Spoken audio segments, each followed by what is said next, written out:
Hey, All buddy, right. All right. I don't know what happened there, but you just you we have just a better started doing, connection now. you So, started doing the circle of death. So, yeah. I don't know. Do you want to start this thing over? um, sure. Yeah, might as well. Okay. All right. So, Because you had um, asked where my educational background.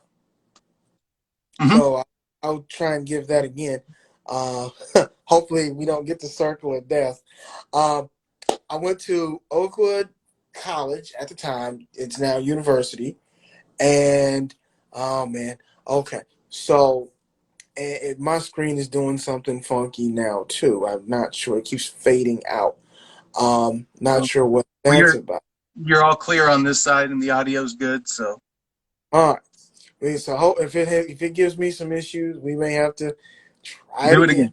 again. But anyway, went to Oakwood University. It was a college at the time.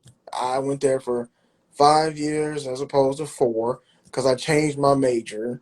Um, Going to HBCU was actually kind of dope.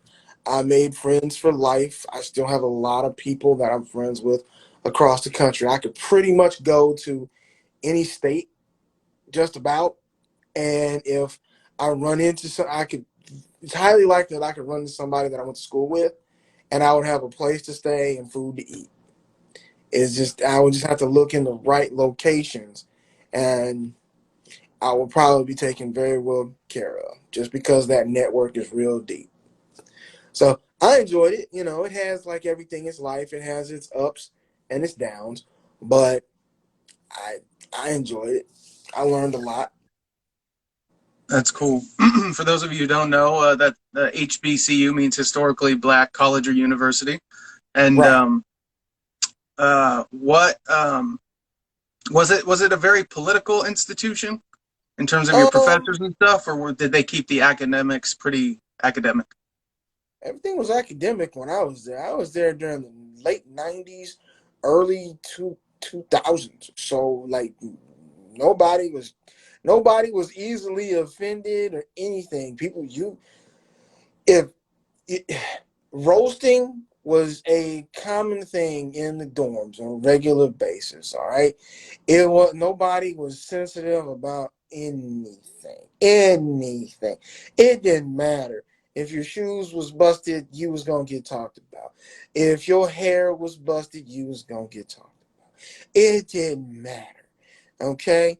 So being sensitive about someone's quote unquote feelings was not necessarily on everybody's brain. It's like, look, you're gonna catch these jokes. If you can't handle it, I don't know what to tell you. Leave the dorm room. I don't know. Yeah. Those are So, better times for sure. Much better for a strong America. well, I mean, you had to have a spine.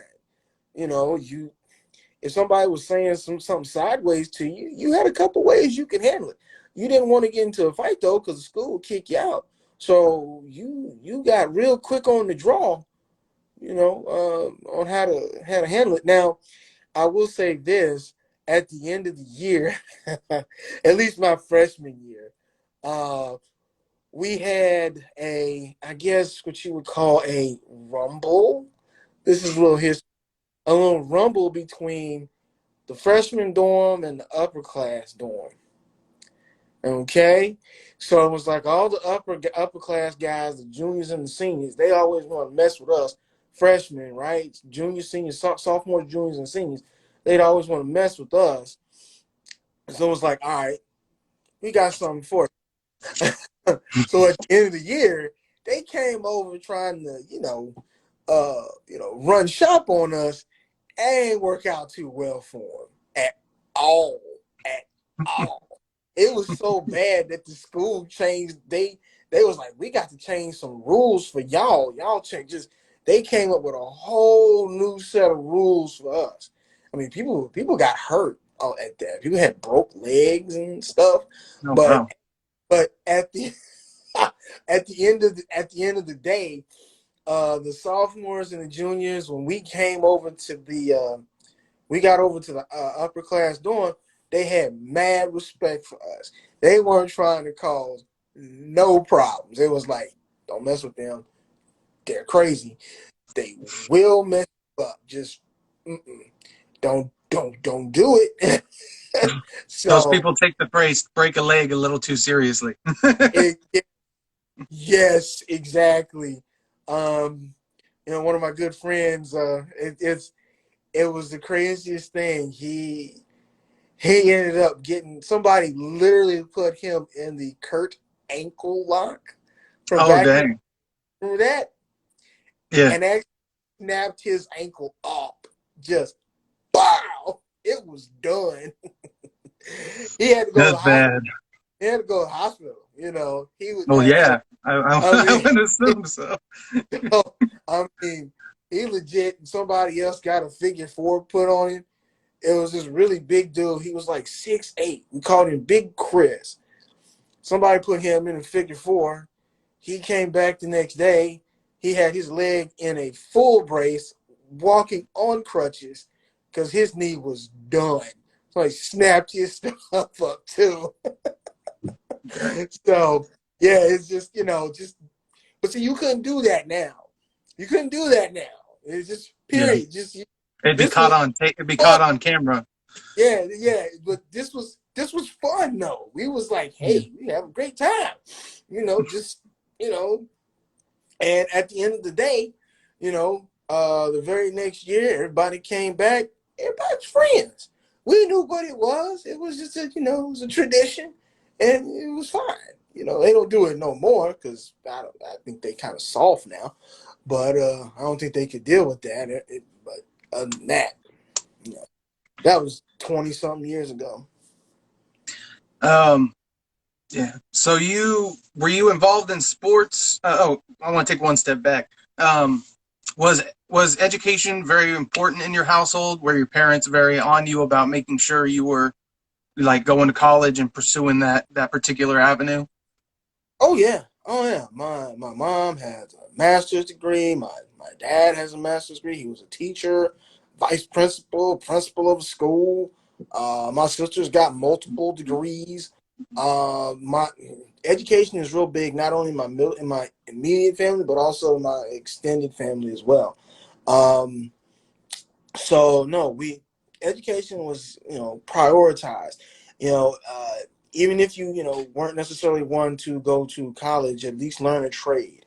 People were okay if you learned a trade, fixing cars or something along those lines. If college wasn't necessarily for you, plumbing or something like that, you still got respect for it because you were doing a honorable career.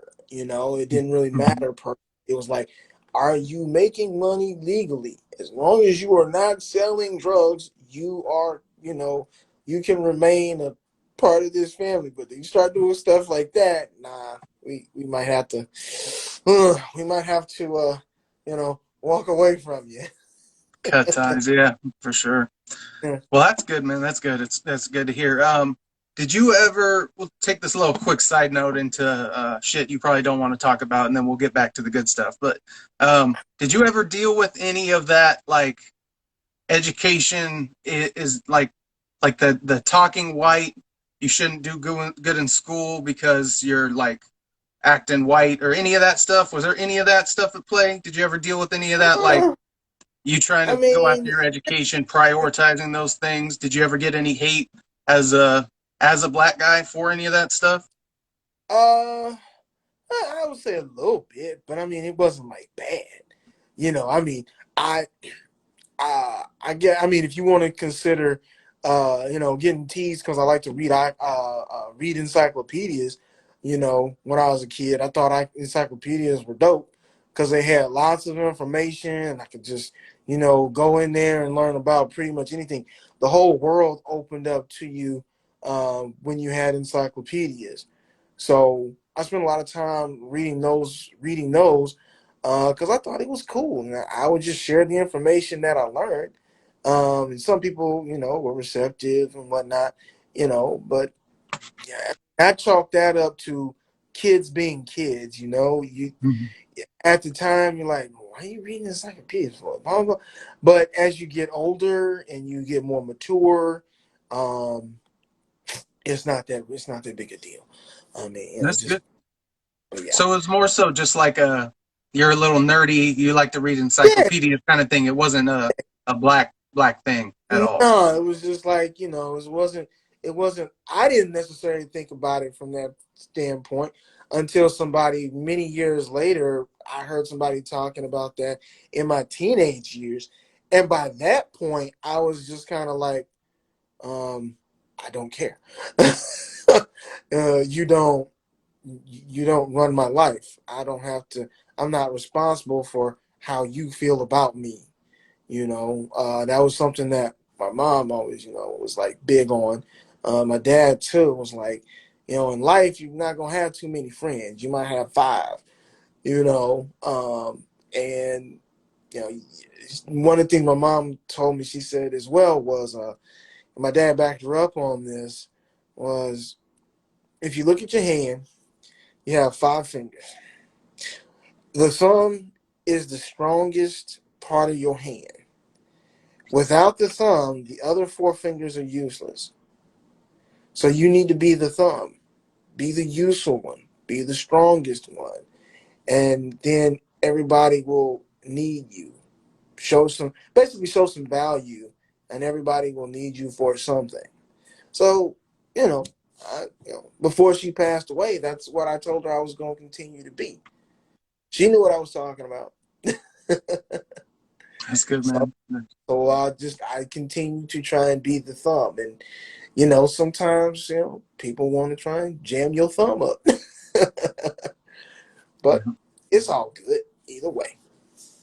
That's good, man. That shows definitely a strength of character and a maturity that you had to be able to just dismiss any silliness or any, you know, thoughtless opinions in your peers. It's very difficult for some people to be able to, rise above that. Like a lot of people are very much, if people make fun of them for something or whatever the sort of peer pressure pushes them into, sometimes they're definitely like it Oh, has an effect on them. So don't get me wrong. It was not fun. It was not fun at all. I mean, every kid wants to feel like they're a part of something, a part of the clique, a part of the group, whatever the case may be. But there are limits to it. I think that's what my parents were trying to tell me. It's like, look, you can have friends, that's cool, but if they start doing stuff that's crazy, then you need to exit stage left or right, and not be, scared to do so. If you need to walk, if you can get out of the situation, get out of the situation. If they're gonna talk about you bad afterwards, that's fine. At least you didn't. At least you weren't the one who went to jail. yep, Yeah, because we ain't bailing you out. End quote. that's good. Hey, That's it good, is. man. You're gonna talk about. Accountability is super important. If you're gonna talk about me because I decided to leave the party because everybody was getting blasted, hey, you can talk about me all day. I drive myself wherever I'm going. I can't afford to wake up drunk the next day. Not gonna work. Mm-hmm. That's good, man. Um, so coming out of college, you did you get into bodybuilding or were you in bodybuilding, interested in that kind of stuff in college? Um, okay, we can go back a little bit on this one. I got involved in martial arts in high school. That was my sport of choice. My mom put me in tennis. Mom and dad put me in tennis when I was like 12. I wasn't necessarily like the best at it, but it was an exposure to some type of activity. Um, but I got into martial arts. My mom thought it would make me a violent person. I was like, no, you learn respect and da da da da, because I done my research on it. So she was like, well, I don't know, blah blah. So I said, oh, no problem. I gotta, I got, I paid for it myself. I got myself a little job. I got dropped off. I paid for it myself because I wanted to do it. So I did that for 3.5 years. Um, got all the way up to purple, and I think for the organization I was with, that was two belt shy of black. I had to go purple. It had been purple, brown, or purple, brown, red, black, or something like that. So I was like a couple of belts away, and then I had to go off to college. I was mad too. I was like, oh, I was so close to being a black belt. If I had gotten in it maybe a year earlier, maybe about 14 instead of like 15, I could have been like at least one belt away. That's one of my biggest regrets, not picking that back up, and doing that. I might do another martial art, Tai Chi or some old man stuff. Uh, but that led to me being interested in weight training because I wanted stronger kicks. Because in Taekwondo, it's mainly kicks, not a lot of punches. There are a few, but mostly it's kicking. It's push kick, side kick, roundhouse, donkey kick, hook kick, crescent kick. I still know all the names. Um, so that was I wanted stronger kicks. So I was like, how do I do that? So then I got involved in the weight training to develop a stronger kick. Still doing my stretches and whatnot and all this business, but I wanted a stronger kick. So that's what got me involved in the weight training. And I really liked that. And I was like, okay, I'm confused now. I don't know which way to go. I like the weight training, but I also like this. And I didn't know how to fuse them. I was ignorant on how to fuse them. If somebody had told me that I could have fused them properly or shown me how to fuse both of them properly, then I think I would have continued doing martial arts as well as the weight training. And that would have been a force to be reckoned with if that was the Mhm. case. Because it would have just been something that I would have. Because I tried to continue doing martial arts when I moved here in Huntsville for college, but there was really no way of doing that because no money, no job, you in school. So you just, they had a gym on campus, so I just started weight training and just kind of snowballed from there. I ended up going in that direction, and as they say, the rest is history. Right on. So you competed in bodybuilding in 2004?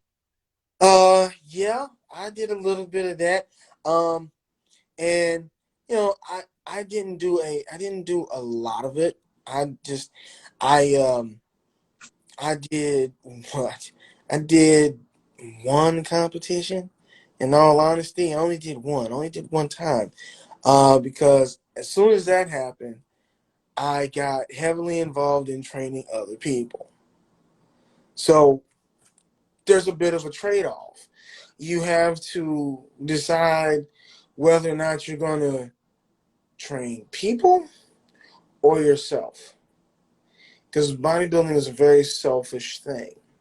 Mhm. It's all about you. And when you're in your early 20s doing something like that, it's very hard to try to do both of those at the same time. So I was forced to make a decision on which direction I was going to go. Was I going to just, get myself a job, focus on the bodybuilding and whatnot, or was I going to focus on other people and try and help other people? Well, I decided I'm going to focus on helping other people. I'll do this for myself personally, for my own mental developments, and learn and try and take these things that I'm learning and apply them to other people. So as far as me, being a high level competitor on stage and all that business, no, I was kind of a one and done guy, Mhm. and that's kind of how it kind of worked for me. Other people were much better at managing, doing the bodybuilding and training people, prepping for shows and training people.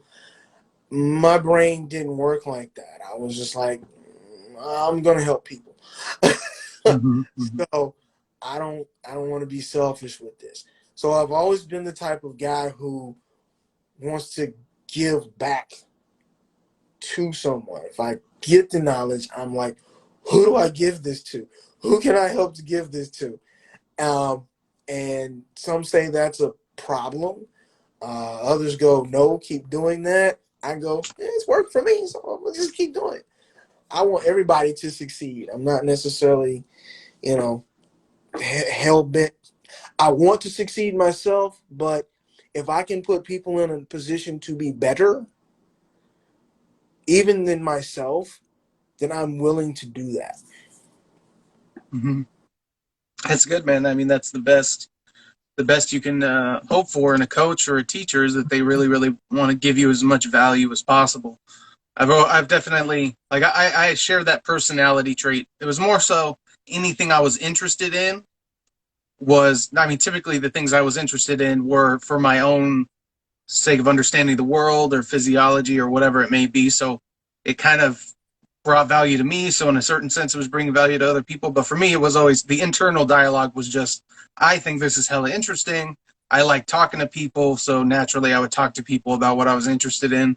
And eventually it turned into politics and everything I'm doing now. So this is definitely up my alley. And um, It shows. It shows. well, that's good. I'm very, very happy. Very happy to hear that.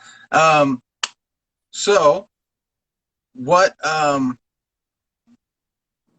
Tell us about your parents. You've shared a couple stories with me about your parents. You could pick whichever ones you want. We've talked about those three occasions that we referenced in a previous podcast where they dealt with some stuff, or that story you told me about your mom when she was on her last days. That to this day touches my heart. So whatever you want to share, brother, please do.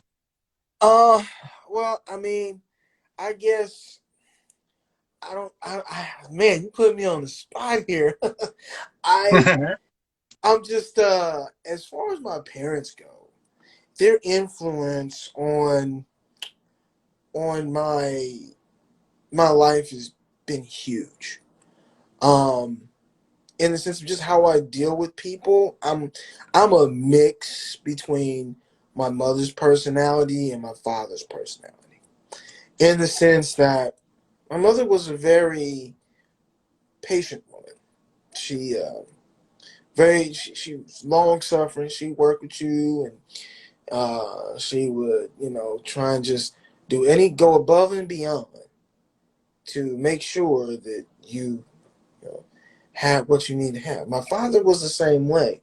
He was a bit more stern, obviously, but he was the same way. They're both very giving people.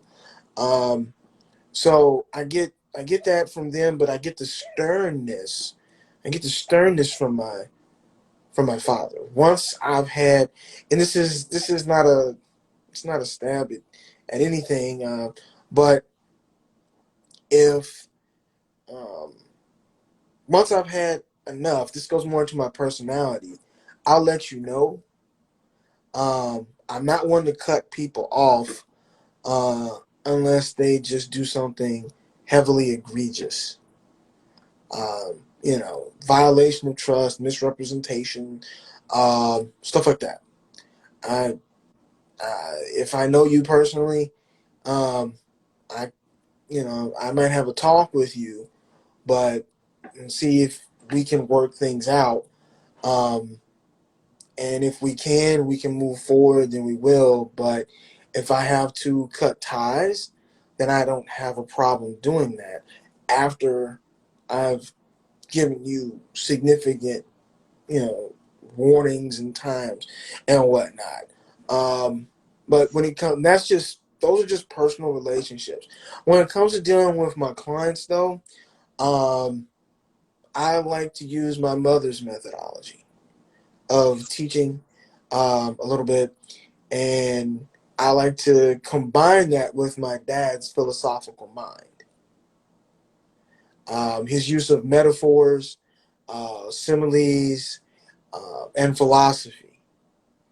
So I've combined those two, and it seems to work fairly well in most cases. So if I'm teaching someone and they're having difficulty with a technique, um, I understand that there's a learning curve. If it's new to them, I have to be patient. I cannot rush the process. I have to keep trying to find the right verbiage. And this is where using some of my father's methods of, okay, well, let's try this analogy, let's try this metaphor, let's hunt for something that your brain connects to. And then once we've made that connection, now let's fuse it. And once we've done that, you're going to be able to do this movement over and over and over again because you've connected it to something that you're familiar with. That's the psychology aspect of it as well. So, it's just kind of a fusion of all of those. Hence the name synergy. Everybody be trying to figure that out. I'm like, I'm taking multiple things and I'm trying to fuse them together to make something great. That's all I'm trying to do. And that takes time, that takes patience, and problem solving and all of that. I've lost sleep thinking about programming for clients. You know, uh, just kind of like, well, how do I make this better? What do I need to do to resolve this? As I've gotten older, I don't I don't lose sleep as much because it's that 10,000 hours of doing stuff. Mm-hmm. I've learned how to manage that so I can shut it off. And I don't have to do that as much. But sometimes I fall into the old habit of doing it. I'll be like, man, I need to go to sleep, but I want to solve this problem before I go to sleep with this person because they're having some back issues or they're having some knee issues. I got to solve this problem. And I'll be tossing and turning until 2, 3 in the morning. Get up at 5 and be like, oh, there it is. Got it. Okay. That's good. Be driving to work, drinking coffee, like, oh, solve the problem, you know, and then use it. And my client will be like, well, how did you, you don't want to know. I didn't get a lot of sleep last night. I was trying to figure out your problem, so, and I don't mind. It's fun. It's when you, that's something else. If you're doing a job and it begins to, and it starts to not be fun after a while, you need to find something else to do. Now there's a difference between having bad days or a bad month or something like that, because those are never fun. If you have a bad month in sales or a bad day or whatnot, or even a bad couple of months, because the economy isn't all that great or something like that. Um, but you can still pull out some joy from seeing someone succeed. Then you're doing the right thing. And be honest with you, I've had some bad months and whoo, it's been rough. But when I see somebody accomplish something, one of my clients sends me a text saying, hey, I hit that 10-pound weight goal that we wanted to do. Hey, I managed to do this, or da da da da da da. I'm performing better on my physical labor job because of what we're doing. I appreciate it. I go, well, all right. Guess I can't pack my bags just yet. I got to see this thing through. And continue helping people because you know I I like it. even though it has its ups and downs. Yeah, it's that Jordan Peterson really highlighted the difference between, and it's not. I think he goes too far with it, but basically he highlighted the difference between pursuing happiness and pursuing meaning in your life. And happiness is definitely, I think, underrated in terms of philosophers and smart people. We like to downplay happiness for its own sake, pleasure for its own sake, joy for its own sake, because it's considered shallow. I think there's that automatic judgment that comes with it. But Mhm. on the meaning side, meaning is the only thing that will sustain you during those dark times. If you believe in what you're doing, you believe in the value, even if it's, like you said, a bad sales month, a bad month overall, personally, or whatever it may be. If you're connected to and find that meaning and that fun and sometimes that happiness out of what you're doing, that can make it take it that extra step that you need motivation wise to keep you going. And I believe in that 100%. You got to find whatever that thing is for yourself. Sometimes it's within your work, sometimes it's outside of your work, and your work just facilitates what you're doing. For a good chunk of my life, my work just facilitated what other things I wanted to do. So I was a car detailer and a security guard for Mhm. many years, because it allowed me to spend my shifts listening to stuff and feeding my brain and doing what I wanted to do, and still getting compensated enough to cover my bills. It wasn't a career path. There wasn't any sort of next step in sight, but Mhm. it fulfilled those other things outside of the work itself that allowed me to enjoy it and to still stick with it. I clean cars outdoors in snow, in rain, in hail, and in the peak of summer where I got full lobster faced a couple times, and Right. Right. I wouldn't take a day of it back. I wouldn't take a day of it back. I'm really happy I got to do those and had that time in my life very much, and so yeah, I it's so cool that you find that with your work and that you're so connected to that stuff. It's inspiring to see, for me at least, like looking at you, and just it's cool. I really Now, appreciate you sharing that. there's one important element that I'm going to bring out that's key to all of this. Um, and I don't know if you are a religious person or not. I don't know if any of the people who watch these things afterwards are or not. But having a faith for me personally in God and trying to stay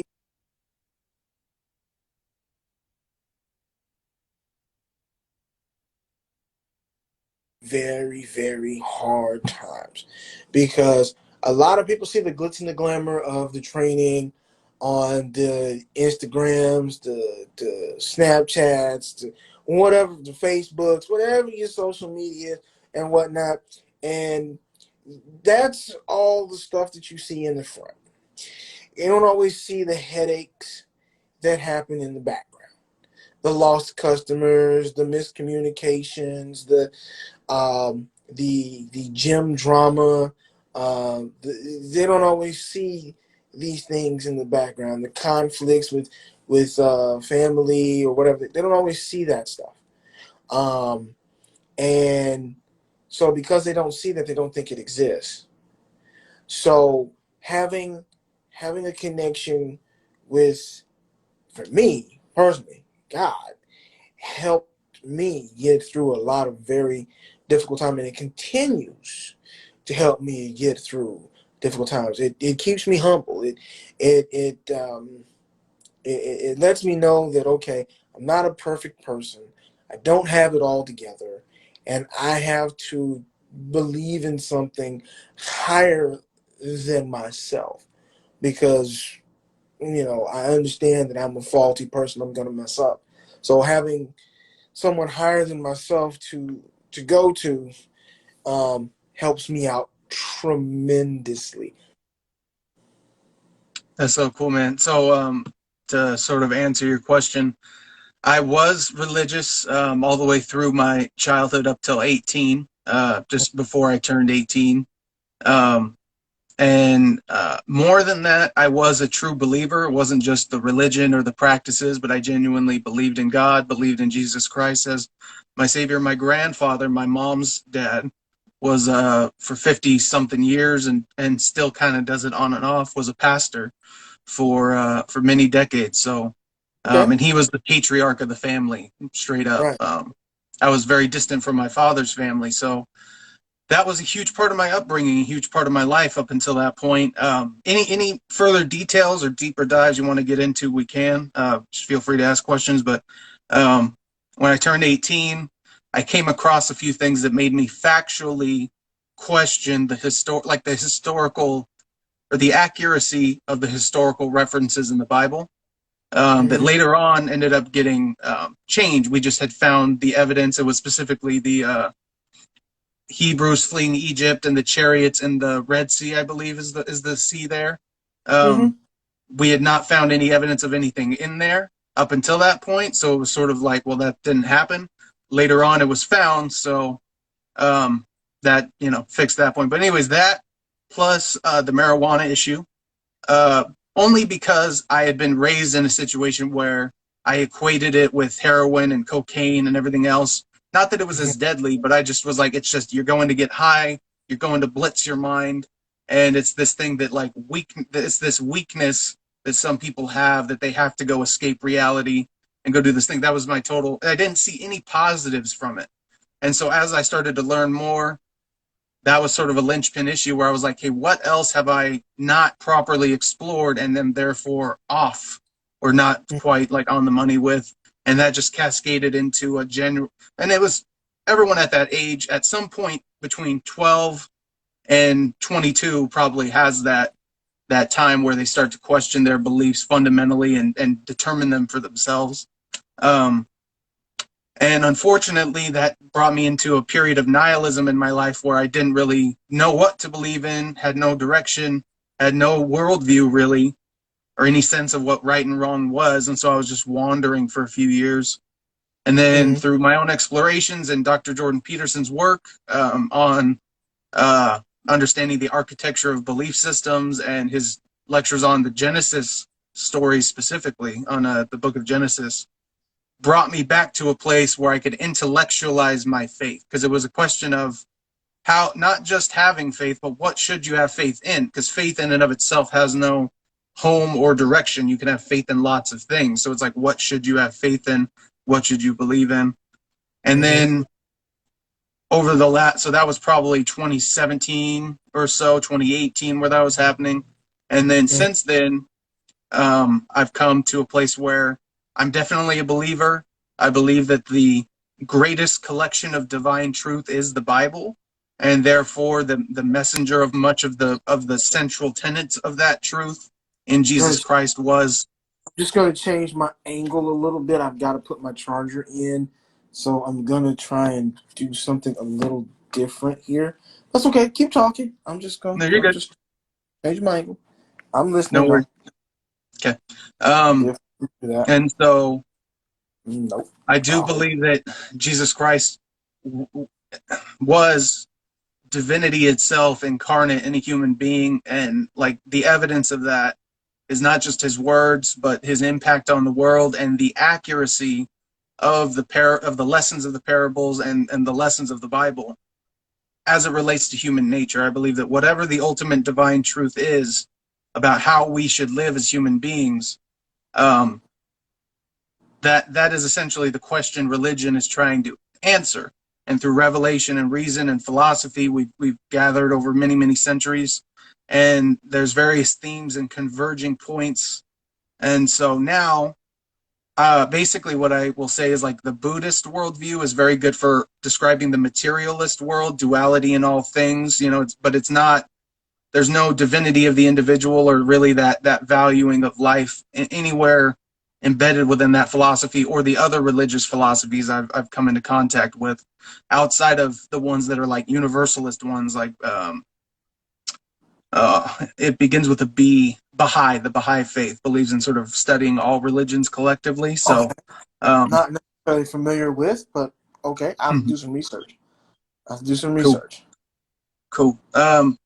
And so uh, in the last 2 months, I interviewed a guy who's a Muslim, and he introduced me to the general sort of perspective and worldview of the Muslim faith, and that he sent me a Quran, which was very, very wonderful of him. I'm very grateful for him doing that.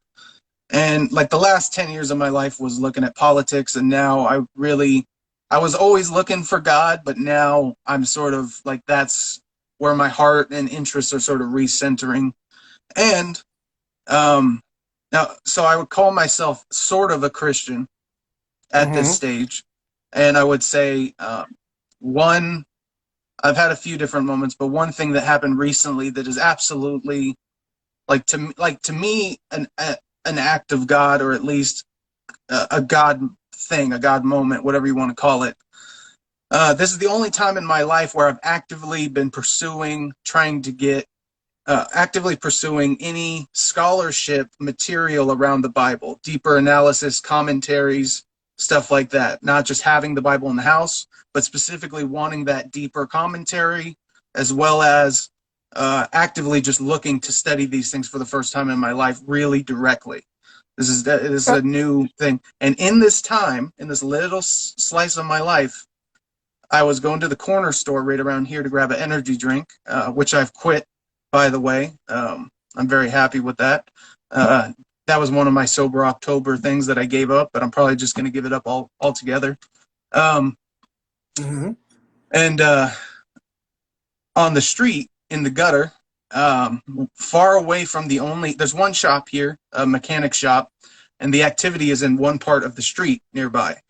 This was Right. very away from that part of the street. And there was this book, and it had John, I think 14:6.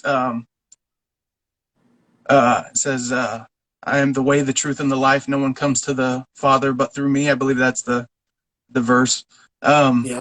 Anywho, so away from anything, it was a day where the businesses were closed, so there was nothing going on. And I found this book with that Bible verse on the back, and I flipped it, and it was 365 meditations on the words of Christ. And Okay. that was so, this is the only time in my life where I was looking for this exact type of a thing, and it showed up not from And you found someone, it.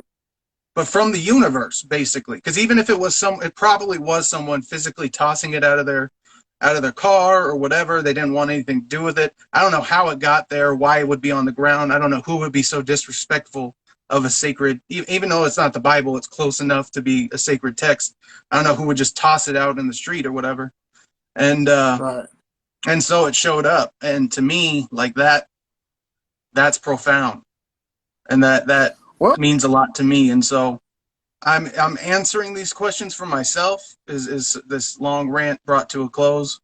nah, I good. basically Good. consider myself a Christian, but I believe that the Bible and all of the attempts to speak to the divinity of God and what we're supposed to do on this earth are all essentially like a user's manual, or like a car manual for life. So it's a documentation of a reflection of the truth through language.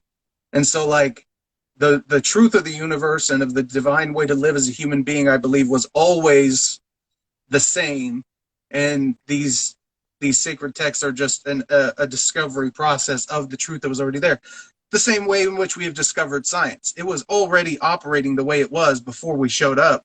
We're just discovering the truth that's already there. And so that's Bro. where I'm at.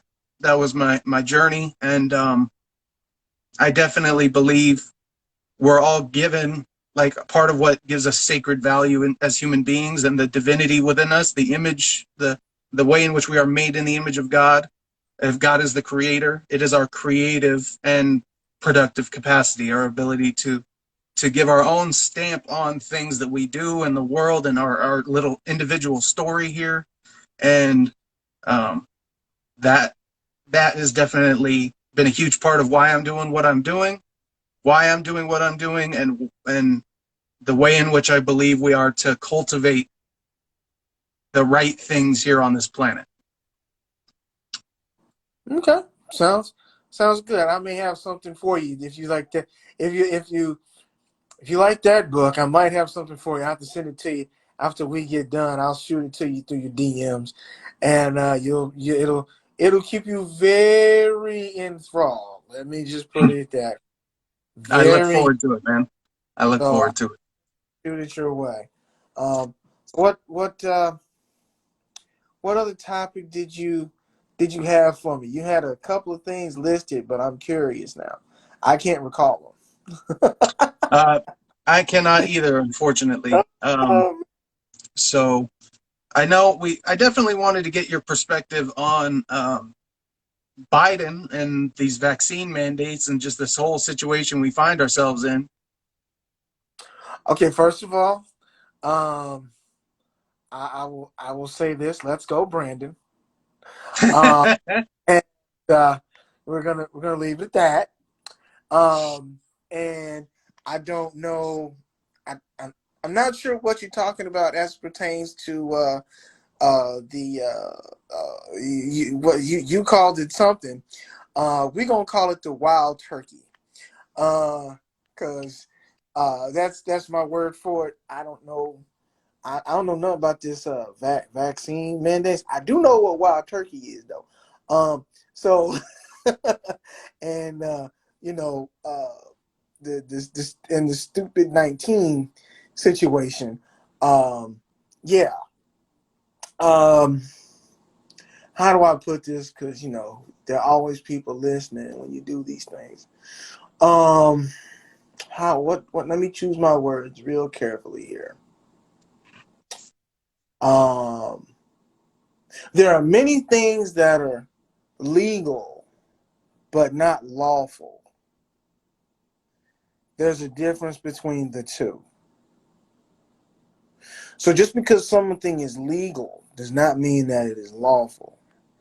Um, and I'm going to leave it at that as far as how I feel about certain things that are being done. Just because it's legal doesn't mean that it's lawful. Sla- Meaning, it's not slavery, in the. Go ahead. slavery, slavery was legal, but it wasn't lawful. Segregation was also legal, but it wasn't lawful. So throughout history, there have been many things that have been legal, but they aren't lawful. So you can take that, you can build your case around that, however you want to. Okay. Now, we just we just we just left the topic of religion, but I'm gonna go kind of backpedal to give a little bit more clarification on it from that perspective. Um,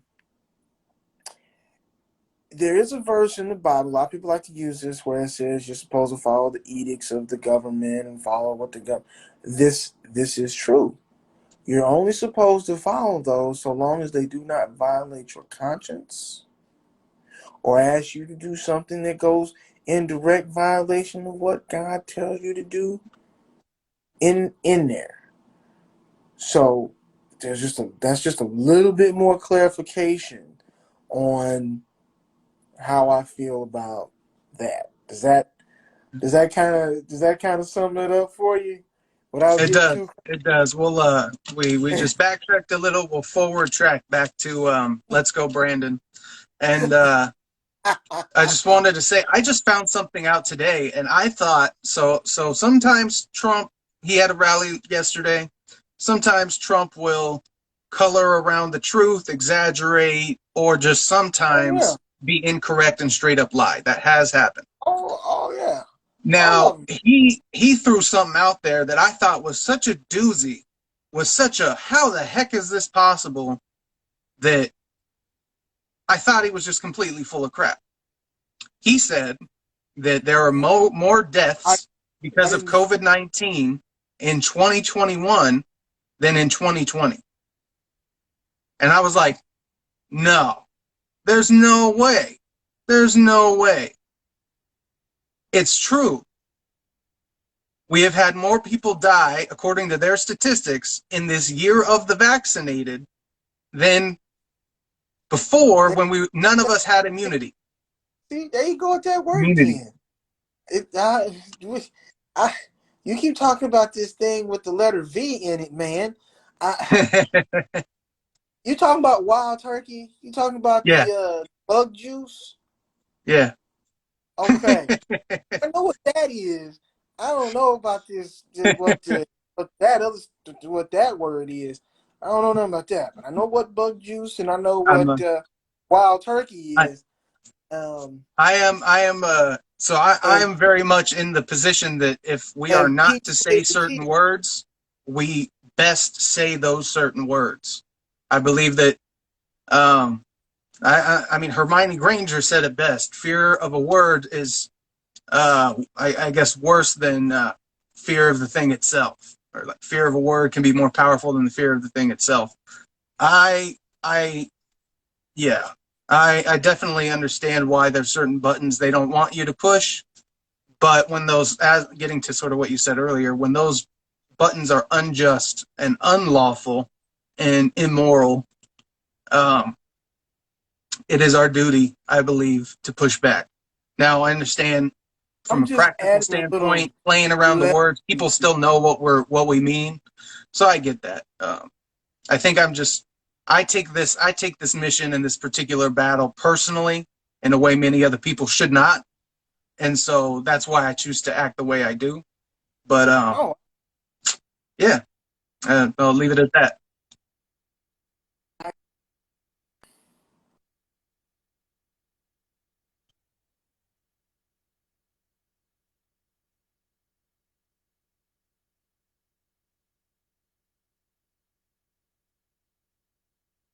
It's getting a little choppy on your side. We'll give it a sec. You'll have to repeat what you just said.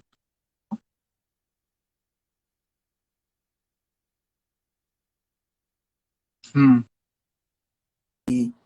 you should let people choose. Freedom of choice is the most important and should be preserved at all costs, regardless of how you Sorry. feel about Say that again. You've it. been. I said freedom of choice is important and it should be preserved at all costs.